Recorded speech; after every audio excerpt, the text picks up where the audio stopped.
Depois de um dia cansativo, eu tava aqui pensando, né? Deitei um pouquinho para descansar. Aí eu pensei, poxa, eu nem gravei o vídeo, né? Do meu devocional. E aí eu falei, vou gravar deitada mesmo. Vou ligar pra vaidade, não. E acabei que vindo uma coisa na minha cabeça, né? Sobre o alicerce de tudo. A identidade em Cristo. Em um mundo que tenta nos rotular o tempo todo, né, gente? Saber quem a gente é em Deus, quem somos em Deus, muda totalmente, né, o jogo. Identidade. O que nós somos, né? Quando ninguém está olhando, né? Nem agora eu tava aqui descansando, deitada e fiquei pensando. Eu tô aqui sozinha no meu quarto e fiquei pensando. Quem nós somos quando ninguém tá olhando, né? Eu pesquisei aqui e lembrei de um texto em 1 Pedro 2,9, fala assim: mas vós sois a geração eleita, o sacerdócio real e nação santa, o povo adquirido, para que anuncieis a virtude daqueles que vos chamou das trevas para a sua maravilhosa luz. Que versículo lindo, né, gente? Aí tem tudo a ver, né, com o que a gente está falando, aqui.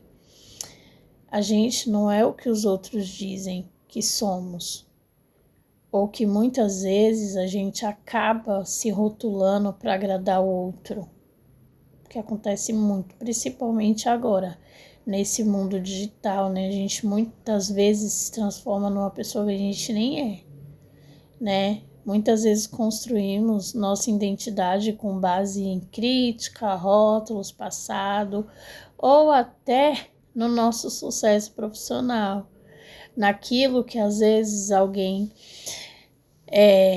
vem, fala para nós, aí a gente se enche de ego, né? O coração fica cheio de orgulho. E se a gente se baseia quem é no que faz, quando falhar, a nossa identidade quebrará, com certeza, entendeu? E se a gente se baseia em quem Deus diz, né, que somos, a nossa identidade, ela se torna inabalável, pois ele não muda de maneira alguma. E quando ele diz que nós somos aquilo que ele diz que nós somos, aquilo não muda. Pode acontecer o que for, a gente continua sendo aquilo que Deus diz que nós somos, né? Então a gente se torna íntegro, né? Como ele, assim, verdadeiro, né? Um povo adquirido, propriedade exclusiva do Senhor. Essa palavra nos dá a ideia de algo que foi comprado por um valor muito alto, né? Ontem a gente teve a Páscoa que nos lembra isso, né? O sangue derramado naquela cruz foi um valor muito alto para nos comprar, né? Para a vida eterna, para que nós tivéssemos vida.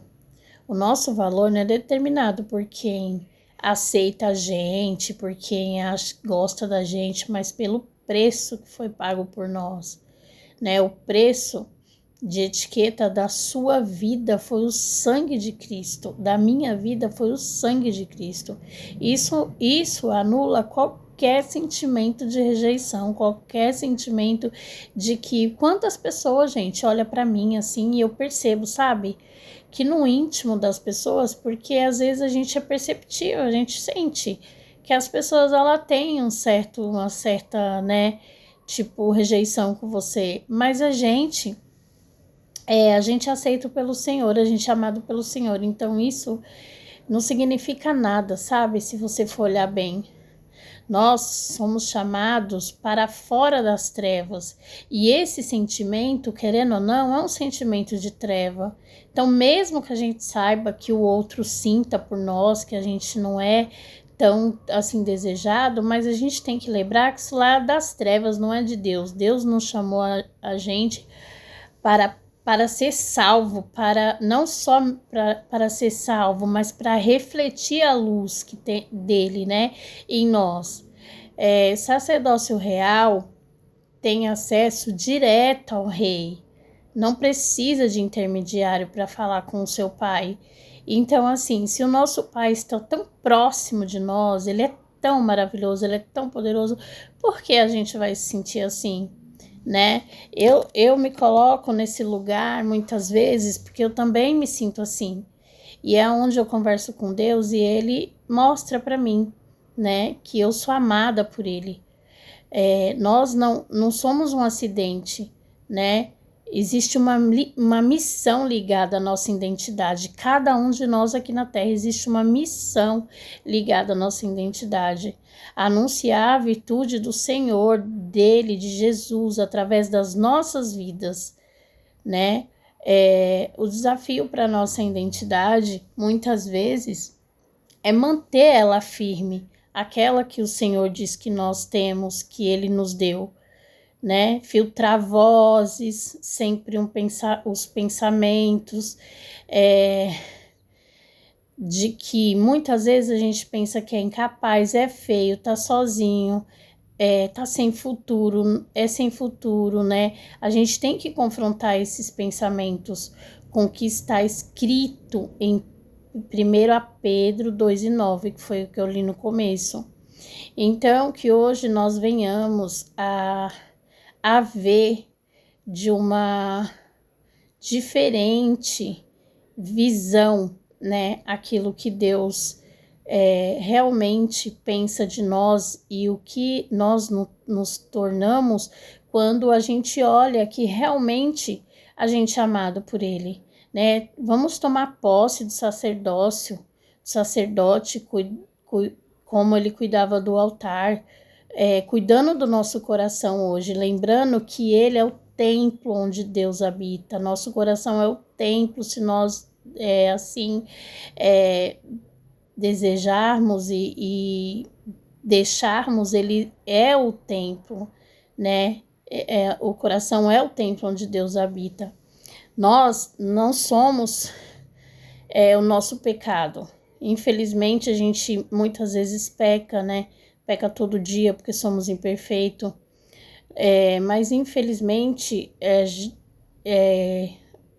a gente tem isso, né, na carne, mas a gente pode lutar contra isso também. A gente também não é o nosso trauma, né?